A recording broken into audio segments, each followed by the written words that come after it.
Meron tayong isang pares dito. Ano to eh, mag-ama.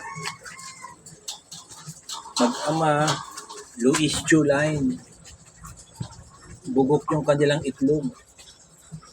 Ang ginawa ko, binigyan ko sila ng isang inakay. Mismo doon sa araw na dapat mapipisa yung itlog nila. 15 ngayon ng February, ngayon ko dapat ngayon mapipisa yung itlog nila kung fertile. Dahil hindi nga fertile, bugok, pinalitan ko ng ibang itlog, ng ibang inakay na 1 week old na. Nagtataka yung babae, ay ayun, umupo na sila pareho. Kanina tinititigan lang nila yung inakay. Nung ilagay ko yung inakay, yung babae nakaupo, inalis ko yung itlog na peke, nilagay ko yung inakay na 1 week old, tinitingnan lang nung babae. Tapos nakita siya nung barako, nilimliman ng barako. Nung makita ng babae na nililimliman niya yung 1 week old na inakay, ayun na, nakipag-agawan na yung babae. Ayun, nakikipag-agawan na. Nakaupo na sila pareho. Sana alagaan nila. Kaya naman natin ginanyan kasi mukhang mahina nga yung similya nilang dalawa. Kailangan magpahinga sila sa pangingitlog.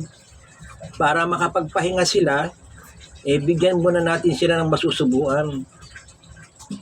Kaya mangingitlog sila, gagawa ulit sila ng sarili nilang itlog kapag malaki na yung inakay. At least kahit papano, nakapagpahinga sila. Ano to?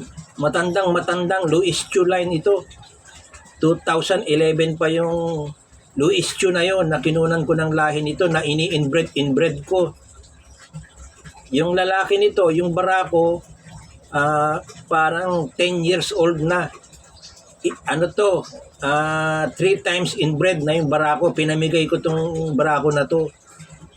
Tapos, pinamigay ko to isang pares doon sa kagawad namin dito. Isinoli sa akin kasi hindi na raw nangingitlog. Ngayon, ayaw ko na sana magkalapati. Napilitan ulit ako alagaan yung kalapati. Ito nga, nagano sila, yung ibinigay pala sa akin pares, ng itlog pagdating dito, kaso namatay sa sakit yung ina kasi pinawalan ko lang sila. Yung iniitsahan ko lang sila ng patuka. Tapos, saktong-sakto naman, mga 1 linggo nung mamatay yung kapares, may dumating, nakalapati ko rin. Bumalik dito. Kaso hindi nangingitlog yung kalapati. Yun lang, magkapares lang sila, hindi nangingitlog yung kalapati. Pinabayaan ko lang sila dito. Hanggang sa makipagkarera yung kagawad namin dito, ubos yung kalapati niya, ang natira yung anak nito. Kaya lang hindi nag-clock ng Santa Ana. Bali, Santa Ana finisher yun. Ubos yung kalapati niya, yun na lang mag-isang yun ang natira. Dahil naibalik niya na nga sa akin tong tandang, sinabihan siya nung kanyang Lukman na ibalik daw sa ama. Kaya nung ibinilik sa ama, dinala rito yung kalapating Santa Ana finisher, nakapagpalabas pa siya ng siguro 3 pares. Yung unang pares, pure white, pareho. Yung pangalawa, pangatlo, meron siyang itim na balahibo. Katulad ng original na ina na white Vandenbroek pero may mga balahibong konti lang na itim. Tapos nagpeste, namatay yung 4, ang natira yung 2 yun na pure white. Matibay din sa sakit. Yun nga yung nanganak ngayon. Nanganak ngayon 2 yun, bali magkapatid yun, hinayaan ko sila magpares para lock breed. Tapos ayun nga, nag-anak ngayon, 1 week old na. Tapos bugok pala itong itlog ng kanilang tatay, kaya ibinigay ko yung isang inakay nila dito. At yung pinakamalaking inakay ang binigay ko rito, bali ang naiwan na inakay doon na inaalagaan ng mga anak niya na magkapatid, kung maaring babae yun nandoon. Sana mabuhay sila pareho. Pareho silang gagawing breeder. Dahil gusto ko ulit paramihin itong mga puting to. Kasi dati puro puti lang ang kalapati to eh. Umiikot lang to rito. Minsan iniloload ko to, nagsisiuwi ito. Kaya lang 2 beses ko tong ikakarera sana, 2 beses rin nagkaroon ng bird flu kaya nahihinto yung pagkakarera nila. Hanggang sa merong pumunta rito, gustong pakyawin, taga Quezon, pinakyaw lahat yung mga natira dito na pure white. Pero ngayon natutuwa ako, sisimulan ko ulit sila para paramihin.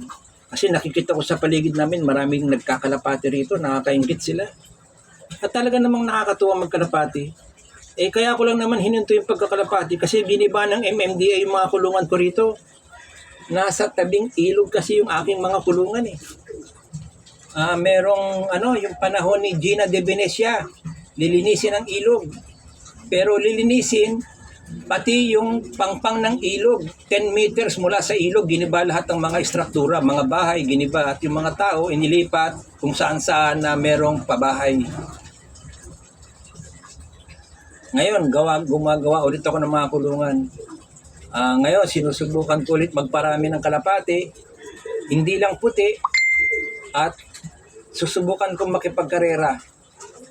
Ngayon, 15 February 2026, nag-aabang ako ng mga kalapati na binitawan ng Legazpi Albay kaninang alas 7:05. Okay, yun lang po.